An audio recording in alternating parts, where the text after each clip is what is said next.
What's up, everybody? Ramey here, otherwise known as Dr. Ray, and today we're talking about tilt. So what is tilt? We're going to talk about what it is, we're going to talk about why it's bad, and we're going to talk about some ways to deal with it. So hopefully by the end of this video, you're going to walk away knowing a little bit more about ways to prevent this from happening. All right, so first question is, what is tilt?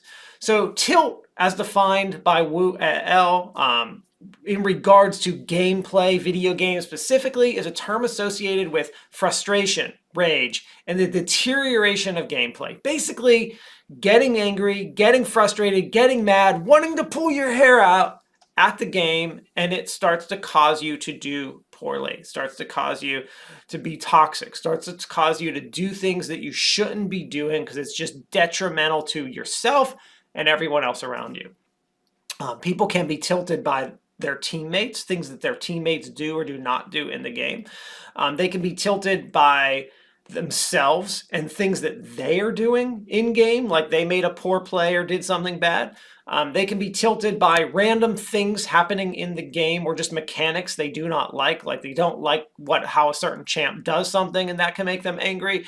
Just something that pops up in a game that can make them angry, can set them off, or just their environment in general. They're just not feeling it themselves. They're not mentally there that day. Whatever it is about their environment, their chair is uncomfortable, the shirt's itchy, whatever it happens to be can make them get tilted for that game that day. So that is what tilt is.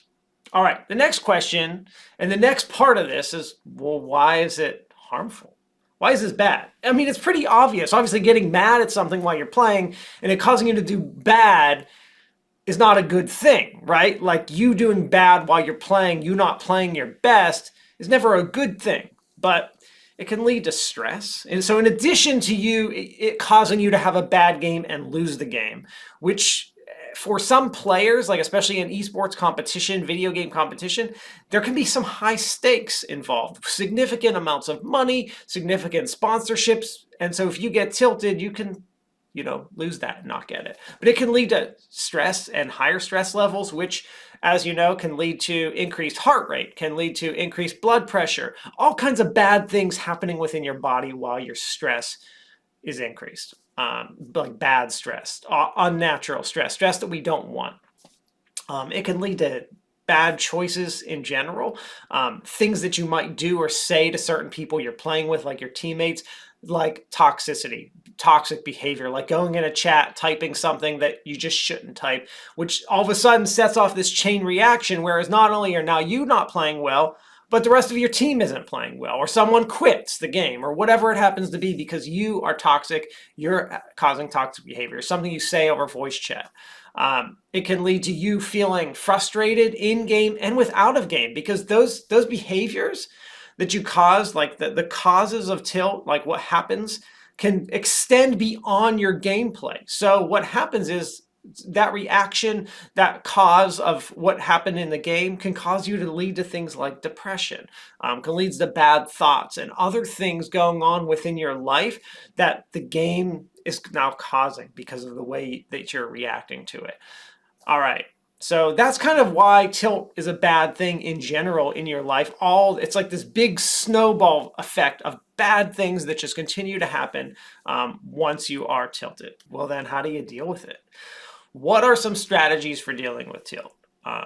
So the first, you kind of look at it as like before, during, and after. So there's kind of like three phases when you're dealing with tilt. So the first thing is we look at before. What can we do before we play a video game?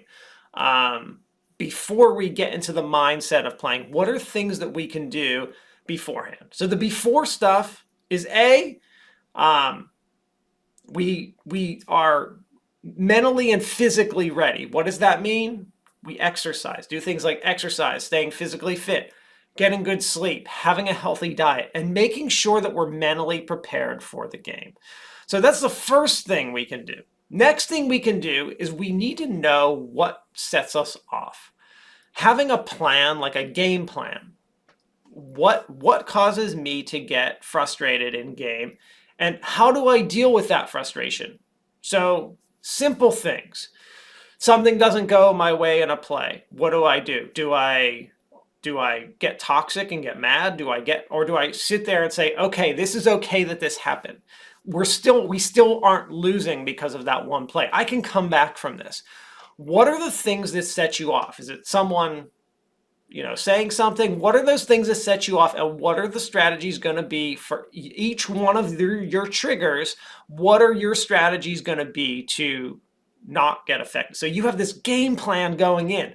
Okay, if tilt happens, I'm not going to be tilted. I know what I'm going to do. So you get that game plan. All right. That game plan, we get to the next part, which is in game. And these are the things you can do in game.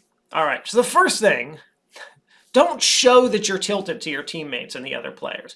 Because if you show you're tilted in game, your team all of a sudden, as I said, that snowball effect, your team will all of a sudden start to become angry and could become toxic towards you, could become tilted, could quit. Don't show the other team that either, because they will utilize that for their advantage. Because if you know the other team's tilted, you can use that to your advantage. Same thing they're going to do. So don't let everyone know that. It's an internal frustration that you have to deal with. All right. And that leads us to our next step, which is go ahead with your plan.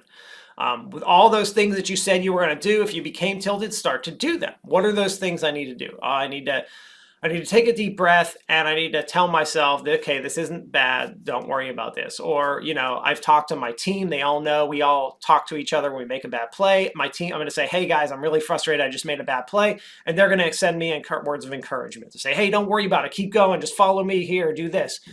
So go ahead with your plan. Mute players as needed. So especially like for games where you're not playing with a team, when you're playing with solo queue, players on your team can get very toxic. So learn when and how to mute people, especially muting the other team. There's no need to communicate with them in game always. There's no need to communicate with your team always. So learn how and when to mute people. If someone is toxic and that toxicity causes you to tilt, mute. No response, don't do anything, right away, mute. It's as simple as muting. And this is for solo play, usually playing with friends. That doesn't happen, which will lead us to the next portions of what I'm going to say. But mute is your friend. When I talk about like people playing, when I talk to my college students about playing and someone's toxic, right away I'm saying mute. Why are you responding? Why are you engaging? Mute. When I talk to my kids, I say the same thing, like my personal kids who are younger. I say the same thing. We mute. We don't listen. We don't engage. We don't go off on them. We mute. All right. To avoid that having to happen, you can play with teammates and friends, because there's much less likely to get angry at you in the same way that random people will on the internet. So when we play in a controlled environment with teams, especially when we have a coach or a facilitator or a parent standing by and watching, we're much able to deal with those situations and better handle them because we know there's other people around us. So it helps significantly. Just having a team and coach with you significantly reduces your chances of having tilt at all, because they're going to be talking you through step by step. Every time you do something that might tilt you, they're going to talk you through that and get you past it. So that's really the biggest thing that you can possibly do to get by with this. And then my one final suggestion, which is really not my suggestion, Moreau et al. 2020. And this is really, their paper is on there's all kinds of different sports where tilt happens. So their paper is actually on poker, which is something where there's a significant amount of research on tilt. And once you're past this point of no return, the best poker players, we don't have a lot of research on esports tilt just yet because it's such a new field, but the top poker players say, that's when I know I stop playing for the day, or I stop playing for the next half hour. I take a break. That's when I step away. When I'm past that point of no return, I'm tilted, I can't come back. I'm too angry and I need to get a step away. That's when you step away. Disengage yourself. Don't go play another game. Take a break, take a 2-hour break, and then come back and play again. Catch up next practice, that kind of thing. So that's my final suggestion. But those are the strategies that's what tilt is. That's why it's not really a good thing. And these are some ways to deal with it. So I'd love to hear ways that you, if you're a coach, I'd love to hear things that you and your players do.